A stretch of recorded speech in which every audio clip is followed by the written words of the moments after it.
Hello and welcome to this session. In this session, we are going to discuss the industrial policy and regulatory structure. So, we know the policy regulations have a great impact on the business environment. Any change in the policy or any change in the regulatory structure or regulatory bodies, any kind of an imposition will definitely have a bearing on the kind of a business and the environment in which it operates. So, we would look into the history of what kind of policies evolved in the Indian scenario. So that's the agenda of today's session. So going into the deeper aspects of how the formulation of these policies and the regulatory structure took place in India, it would be an interesting insight, how things evolved and the way we see things today and how things were in the past. Definitely we could see that a solid foundation was laid in the past, which has resulted in the robust growth in the industry that we see in Indian scenario, right? So all set, let's get started with today's session.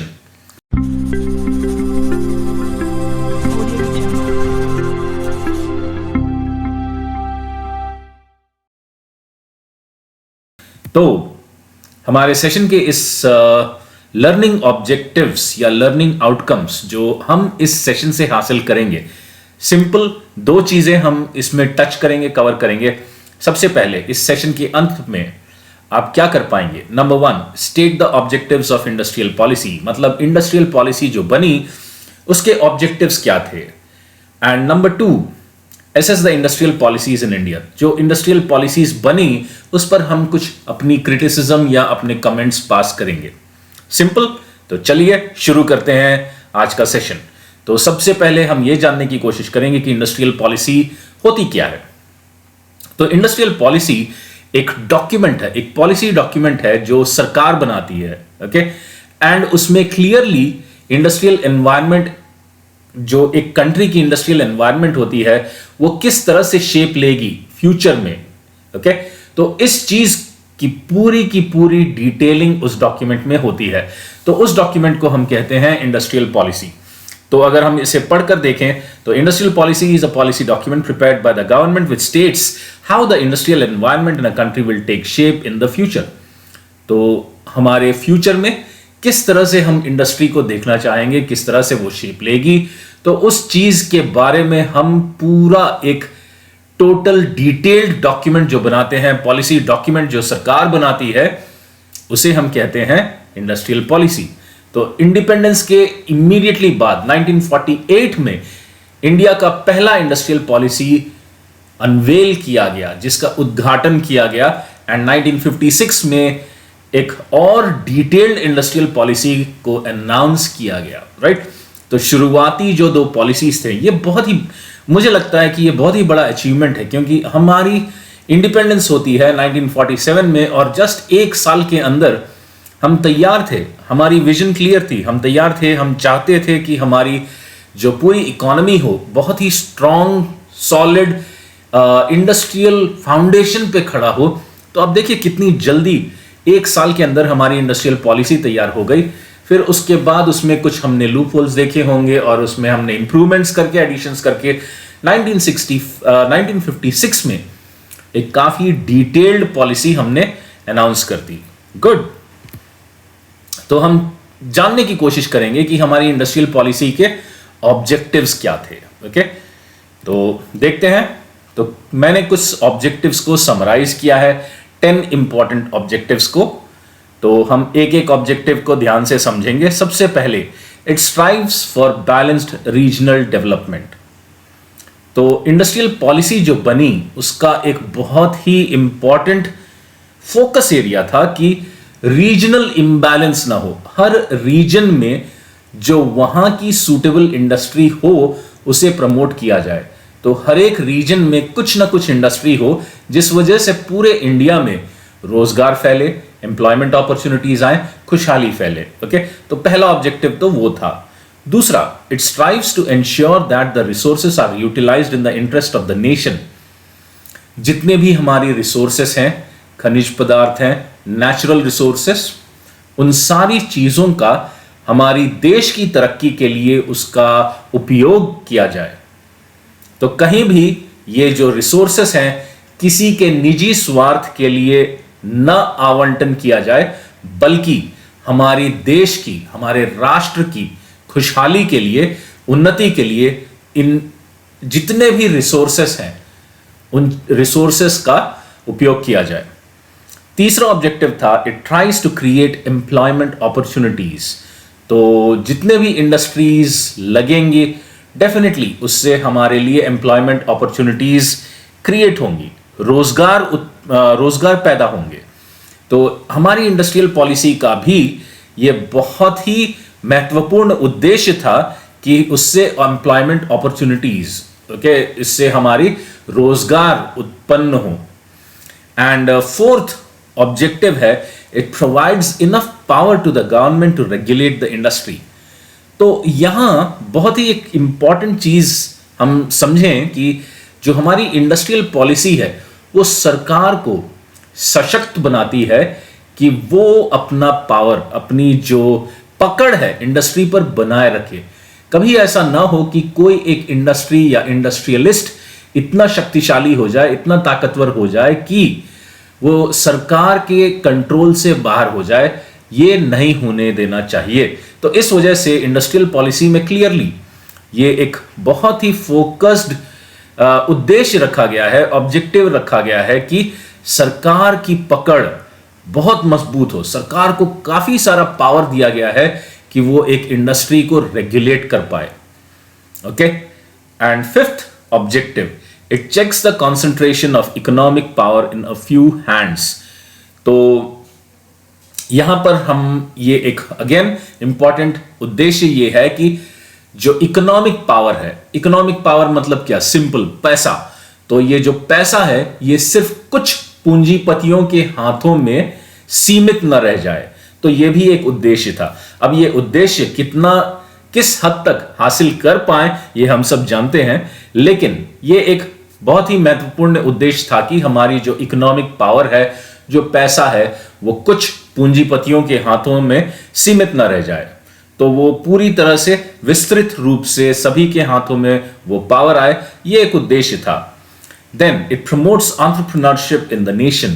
That means जो आज हम देख रहे हैं कि छोटे छोटे उद्योगों को प्रमोट किया जा रहा है, ओके, हम उनको लोन्स प्रोवाइड कर रहे हैं।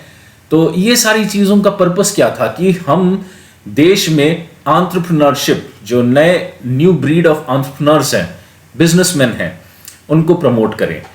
हम चाहते थे इंडस्ट्रियल पॉलिसी के तहत हम ये इंश्योर करना चाहते थे कि हमारे देश में जो बिजनेस लगा सके, तो उस काइंड ऑफ एनवायरनमेंट को प्रमोट किया जाए कि छोटे छोटे रोजगार लगे, छोटे छोटे इवन बिजनेसेस एस्टैब्लिश किए जाएं। ओके, तो वो भी एक बहुत ही इंपॉर्टेंट ऑब्जेक्टिव था।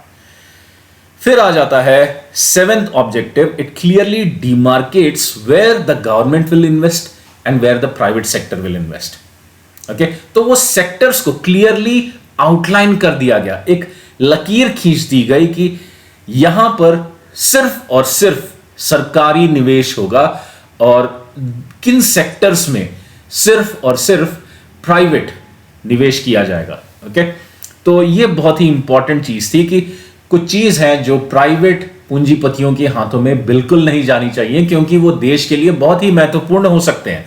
तो अगर ये प्राइवेट पूंजीपतियों के हाथ में चला जाए तो काफी मुश्किलें हो सकती हैं, क्योंकि वहां प्रॉफिट प्रायोरिटी ना हो, वहां हमें लोगों तक कुछ बहुत ही बेसिक सी सुविधाएं पहुंचानी पड़ सकती हैं, जैसे कि रेलवे। ओके, तो इन दैट केस रेलवे को प्रॉफिटेबल बनाने के चक्कर में हम जो नीचे से नीचे तबके के लोगों तक वो बेनिफिट पहुंचनी चाहिए, अगर वो ना पहुंचे तो देश का विकास, देश का जो डेवलपमेंट है उसमें बहुत ही बड़ा बाधक सिद्ध होगा। And then the eighth one, to ensure, or the industrial policy, it ensures that there is no flight of capital.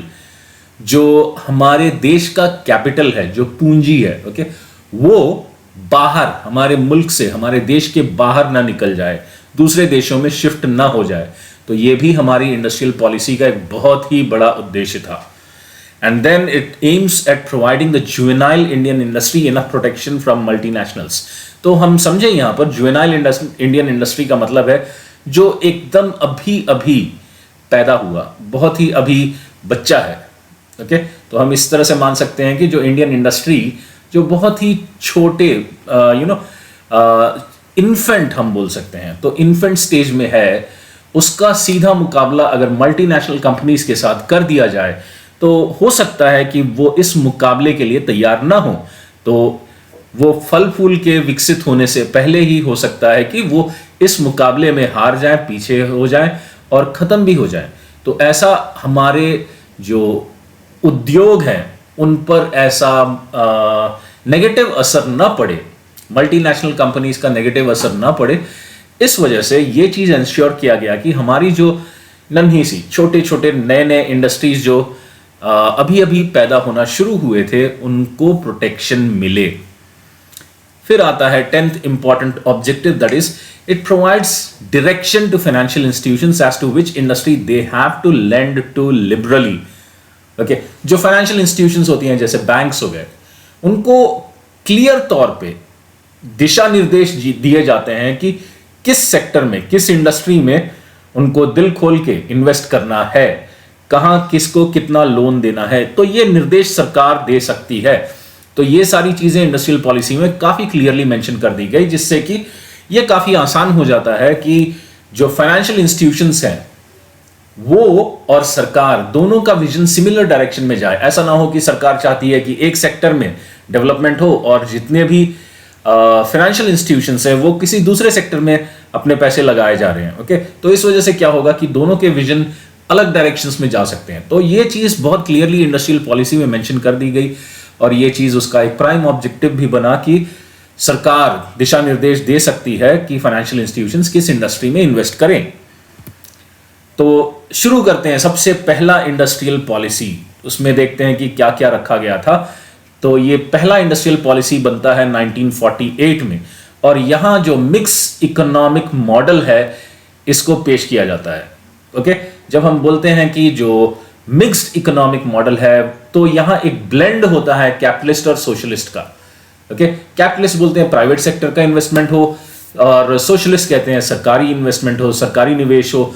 लेकिन हमने तय किया कि हम एक मिक्स्ड इकोनॉमिक मॉडल की तरफ बढ़ेंगे जहां सरकार का और निजी और जो प्राइवेट इन्वेस्टमेंट है दोनों का तालमेल हो.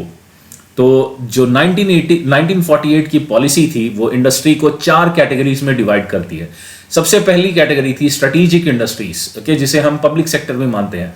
तो ये जो स्ट्रेटेजिक इंडस्ट्रीज है उसमें आपको आ सकते हैं कि आर्म्स एंड एम्यूनिशन, जिसमें हम जो भी आज के डिफेंस के इक्विपमेंट है तो वो बनेंगे सरकार के द्वारा. ओके, वो बनाएंगे सरकार ही उनको बनाएगी. फिर एटॉमिक एनर्जी हो गई, जो हमारे न्यूक्लियर प्लांट्स हो गए, एटम बॉम्ब हो गए, ये सारी चीजों पर रिसर्च या निवेश सरकार करेगी. फिर हो गया रेल ट्रांसपोर्ट. ओके, तो ये हो गए स्ट्रेटेजिक इंडस्ट्रीज. फिर आ जाती है आपकी बेसिक और की इंडस्ट्रीज, जिसमें प्राइवेट और पब्लिक का पार्टनरशिप हो सकता है. ओके, तो यहां आप देख सकते हैं कोल है, आयरन एंड स्टील है, aircraft manufacturing, ship building, manufacture of telephone, telegraph, okay, and wireless, mineral oils. तो ये सारी चीजें थी जिसको हम कह सकते हैं बेसिक और की इंडस्ट्री, जहां प्राइवेट और पब्लिक दोनों मिलकर काम कर सकते हैं. फिर आ जाता है इंपॉर्टेंट इंडस्ट्रीज. तो इंपॉर्टेंट इंडस्ट्रीज में हेवी केमिकल है, शुगर एंड सॉल्ट है, cotton, textile, woollen industry, cement, paper, machine tools, fertilisers, rubber. तो ये सारी चीजें बन गई इंपॉर्टेंट इंडस्ट्रीज. और इन चीजों के अलावा जो बन गए अदर इंडस्ट्रीज, उसमें प्राइवेट सेक्टर है और कॉर्पोरेटिव सेक्टर है. फाइन. तो इस तरह से पहली इंडस्ट्रियल पॉलिसी में 4 कैटेगरीज बनाई गई.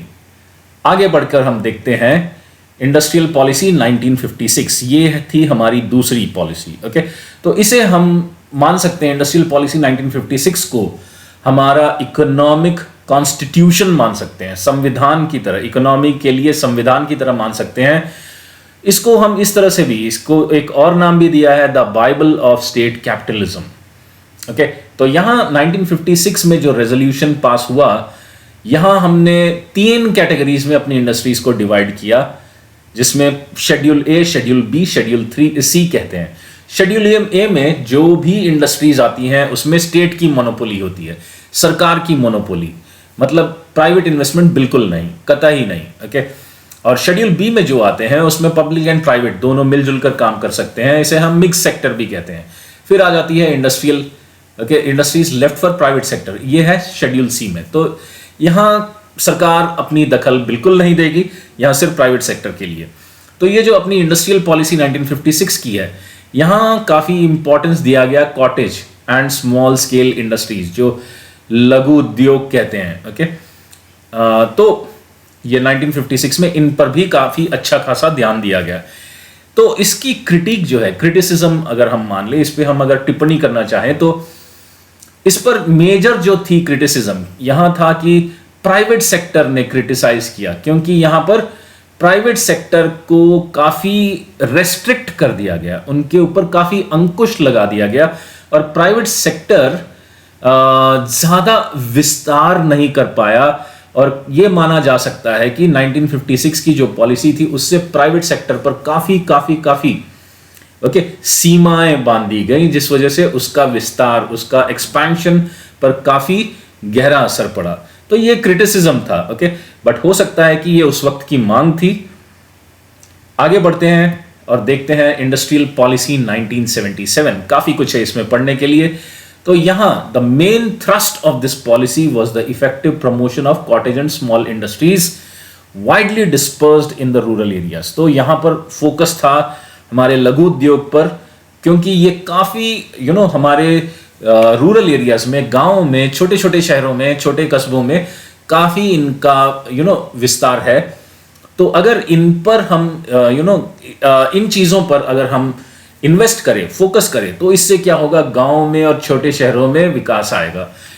And then in this policy the small sector was classified into 3 groups.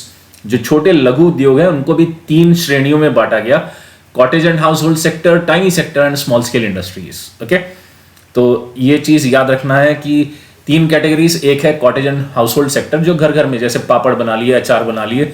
Tiny sector, okay, कई बार आपने देखा होगा कि घरों में ही एक लेथ मशीन लगा के हम नट बोल्ट कुछ बनाना शुरू कर देते हैं। And small scale industries, okay, छोटे छोटे इंडस्ट्रीज आपने देखे होंगे काफी सारे, जैसे आपकी अलीगढ़ फेमस है ताले बनाने के लिए। आप देख सकते हैं कि छोटे छोटे स्मॉल स्केल इंडस्ट्रीज बन जाते हैं जहां पर लोग बैठ के ताले बना रहे हैं। दैट्स हाउ स्मॉल इंडस्ट्री बन जाती है। कानपुर में जाके देखिए, ऑलमोस्ट आज के दिन पे तो कम हो गया, ऑलमोस्ट खत्म होने को आया, लेकिन कानपुर में आप काफी सारे लेदर के कारखाने काफी सारे देख सकते थे। ओके, तो इस तरह के, तो ये हो गया cottage and household, tiny sector and small scale industries. And then comes 1977 में the industrial policy prescribed different areas for large scale industrial sector. Okay, तो यहां उन्होंने काफी सारे डिफरेंट एरियाज बता दिए लार्ज स्केल सेक्टर के लिए। एक हो गया आपका बेसिक इंडस्ट्रीज, दूसरा हो गया capital goods industries, high technology industries and other industries outside the list for reserved items for the small scale sector. Okay, जो बेसिक इंडस्ट्रीज हमने पहले भी पढ़े थे, तो वो बेसिक इंडस्ट्रीज के अलावा जो कैपिटल गुड्स इंडस्ट्रीज थे, जो कैपिटल गुड्स मैन्युफैक्चर करते हैं, जैसे फॉर एग्जांपल सरकारी एक है BHPV, okay, Bharat heavy plates and vessels.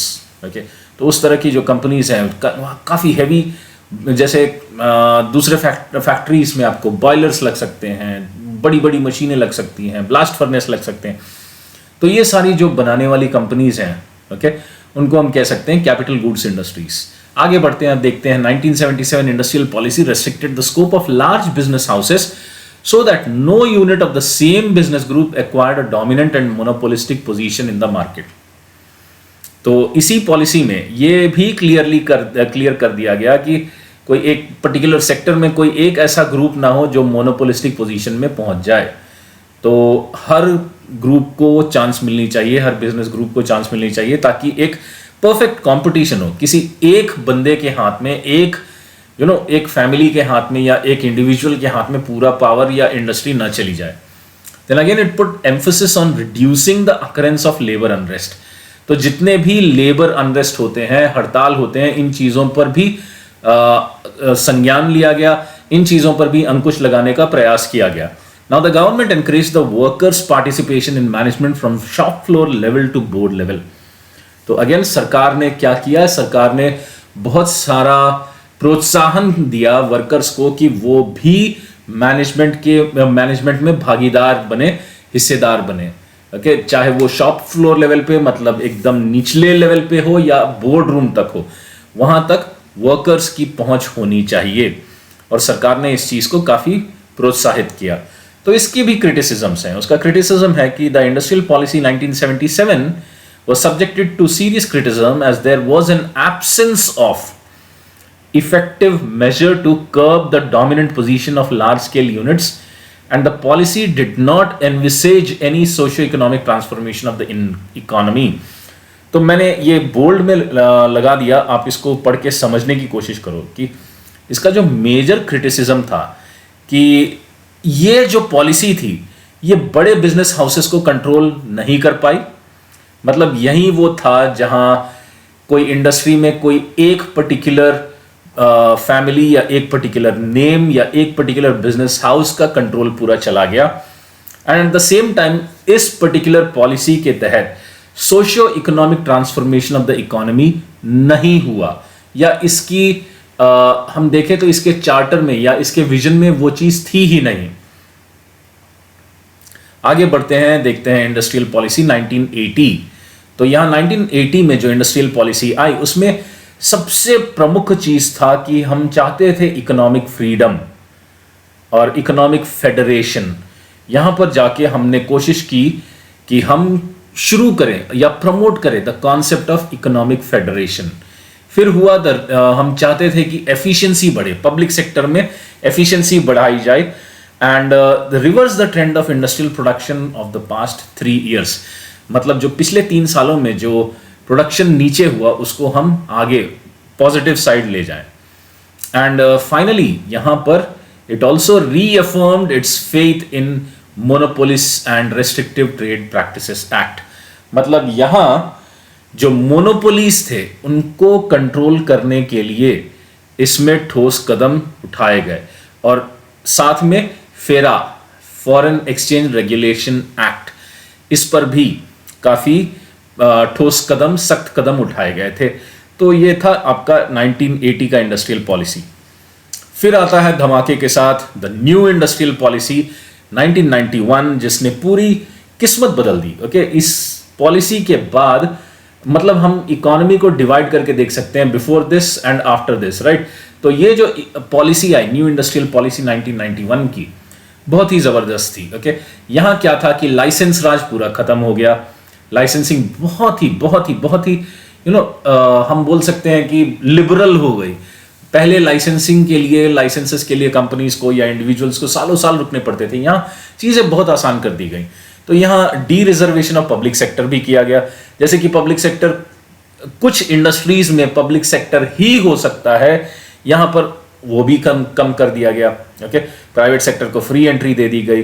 फिर डिसइन्वेस्टमेंट इन पब्लिक सेक्टर, यहां क्या हुआ कि पब्लिक सेक्टर की जितनी भी अंडरटेकिंग्स थी उनको बेच दिया गया।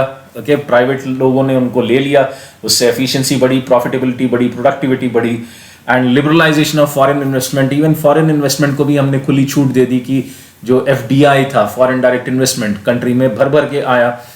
Eight the same time we also went for foreign technology agreement. Okay, हमने दूसरे देशों के साथ फॉरेन टेक्नोलॉजीज के लिए भी एग्रीमेंट किए, उनसे एग्रीमेंट टेक्नोलॉजी खरीदी, चीजें यहां बनी। ओके, तो उसके लिए हमने उनको फ्री एंट्री भी दी, कुछ हिस्सेदारी, भागीदारी सब मिला। तो ये था बहुत ही नए डायमेंशन से चीजों को देखा गया था।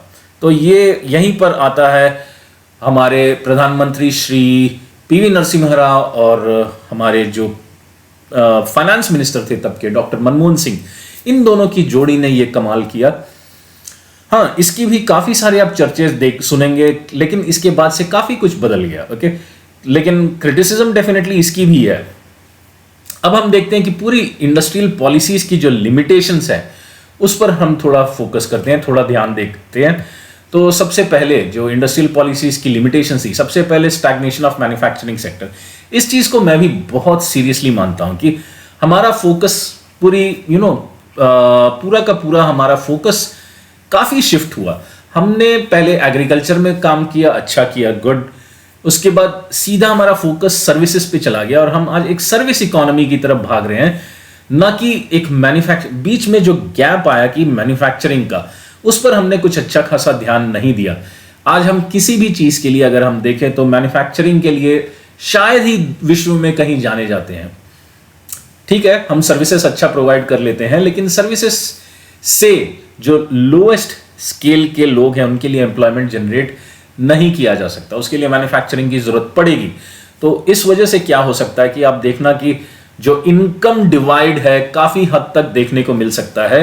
तो मैन्युफैक्चरिंग होती तो लोएस्ट लेवल पे वर्कर लेबर लेवल के भी जॉब्स क्रिएट होते हैं and the same time top most highly skilled managerial jobs, technical jobs, सारा कुछ क्रिएट होता है। तो ये चीज में हम कहीं पीछे रह गए।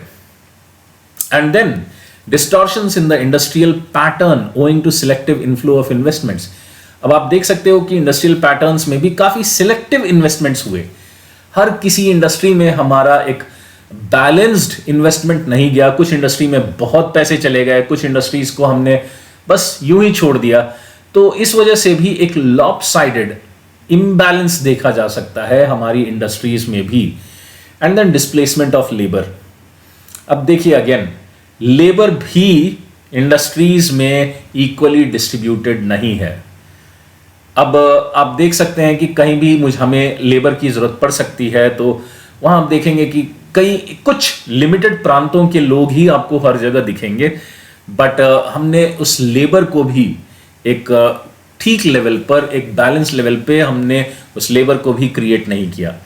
And eight the same time हमारी जो इंडस्ट्रियल पॉलिसीज बने, वहां कहीं भी एफिशिएंसी बढ़ाने के लिए किसी भी तरह का इंसेंटिव नहीं दिया गया। तो बस इंडस्ट्रीज बढ़ते गए, ये कर दो वो कर दो, लेकिन कहीं भी आप देखेंगे कि एफिशिएंसी बढ़ाने के लिए कहीं भी किसी भी तरह का मोटिवेशन नहीं था, इंसेंटिव्स नहीं थे। And then vaguely defined industrial location policies की किस इंडस्ट्री को कहां लोकेट करना है, इस पर भी कुछ खास क्लैरिटी नहीं थी। तो ये क्लैरिटी अगर होती तो हम देख सकते थे कि कुछ इंडस्ट्रीज अच्छी जगह प्रॉपर लोकेशंस में बनते एंड इस तरह से पूरी इकोनॉमी का, पूरी कंट्री का हो सकता है एक बैलेंस्ड डेवलपमेंट होता। तो इस चीज की क्लैरिटी भी हमारी इंडस्ट्रियल पॉलिसीज में मिसिंग थी। तो आशा करता हूं आपको ये लेक्चर पसंद आया होगा। अगर हाँ पसंद आया तो अपने दोस्तों के साथ शेयर कीजिए, लाइक कीजिए और चैनल को सब्सक्राइब जरूर कीजिए। Thank you, bye bye, take care.